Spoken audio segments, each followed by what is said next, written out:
Friends and viewer, good day. Mark Twain, a very American famous writer, he had written many outstanding books. The most famous one is The Adventure of Tom Sawyer and The Huckleberry Finn. So beside this, he had written many other outstanding short stories, well-known short stories. And today, the one which I'm going to discuss with you is The Prince and the Pauper. The name of this novel is The Prince and the Pauper. It is published in 1881, and as all of you know that his real name was not Mark Twain. His real name was Samuel L. Clemens, born in Florida, Missouri. He born in November 1835, and he died on April 21st of 1910 in Reading, Connecticut. So let us begin with The Prince and the Pauper, one of his novel, a very interesting. This is The Prince and the Pauper, a tale for a young people of all ages, is Mark Twain's first historical fiction novel, published in 1881 in Canada and in America the following year. Set in the 16th century, the story is set in 16th century England during the reign of King Henry VIII and Edward VI.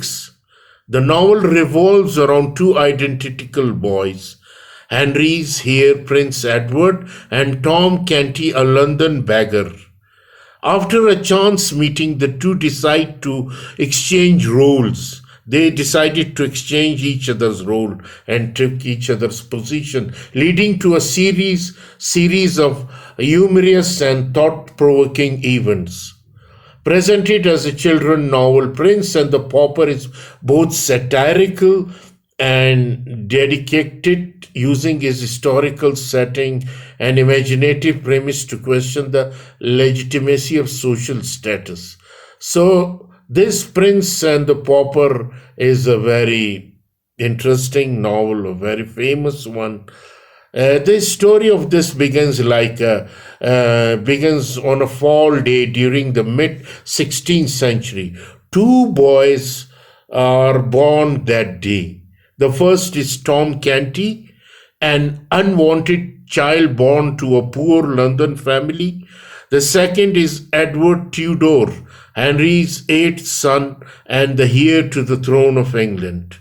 The book skips ahead to when the children are 9-year-old. Tom's life has been one of the hardship. He lives in poverty in a squalid area of London called Awful Court, where he is forced to beg and is abused. He takes comfort in his caring mother and older sisters, and a priest named Father Andrew who educates him. Through this education and the stories Father Andrew tells him, Tom begins to fantasize about living the life of a royal. Tom develops the desire to see a real prince, a desire that grows until he decides to explore outside his neighborhood for the first time. He wanders into London's upper-class neighborhood and finally finds himself at the Royal Palace of Westminster. At Westminster, young Prince Edward notices Tom and invites him to a royal apartment. Edward reveals that he is ignorant about the life of his subject, and Tom says he wishes to experience the life of a prince.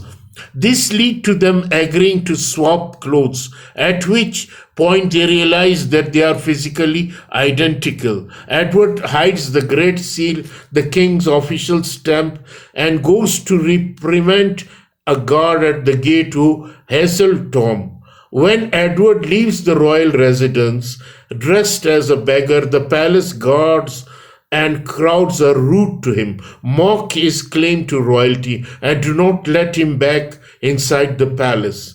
From here, both Edward and Tom are unable to convince the people around them of their true identities, and they become struck in their new roles. The novel first briefly follows Edward as he is harassed by mocking crowd and beaten at a church until John Canty, Tom's father, assumed that Edward is his son and takes him to awful court. Tom's points of view shows that his attempt to convince court official is not Edward have led to the rumor that Edward is mad. King Henry ordered that the issue of Edward's memory not to be discussed by anyone. And many tried to help Tom navigate the complexities of court life, including his half-sister Elizabeth, cousin Lady Jane Grey, and his uncle and the Earl of Hertford. Tom is repeatedly questioned about where the Great Seal is, but he is unable to answer, and all take this as a further proof of his affliction. At awful court, Edward claimed to royalty and leads Tom's father and grandmother to abuse him. The Canty families assume that Tom's fascination with loyalty has become madness. Eventually, Edward escapes from John, at which point he is saved from a further mob by Miles Hendon, the son of a baronet and a knight exiled from his home due to the malicious brother. Miles assumes that Edward is mad when he claims to be king, but decides to honor his pretensions, hoping to protect Edward until he regains his grip on reality again. Edward and Miles stay at an inn for a night, but the next morning Edward is lured out and kidnapped by John Canty, who is seeking to escape London. Miles set off in pursuit of them. Henry VIII dies, leading to Tom's acclamation as the King's Edward Sixth of England. Tom is forced to act as the king, while initially bored, his sons adopt to the role. He uses the royal whipping boy Humphrey Marlowe to gain information about what he is supposed to do, while King Tom weighs in on several proposed execution and asks astute questions to the accused until he can confirm their innocence and pardon them, impressing the court with his common sense wisdom. As King's progresses, he grows more comfortable in his role and hardly misses his old life. During Tom's reign, Edward experienced the life of the poor, interacting with fringe members of society and gaining knowledge of the subjects' lives. Once John has taken him, Edward is forced to join a band of thieves and vagabonds who are leaving London. Many treat him poorly, but others reveal how the English justice system has wronged them. Edward escapes from the group and gains further experiences of life in England, with various people being kind or cruel to him as he travels.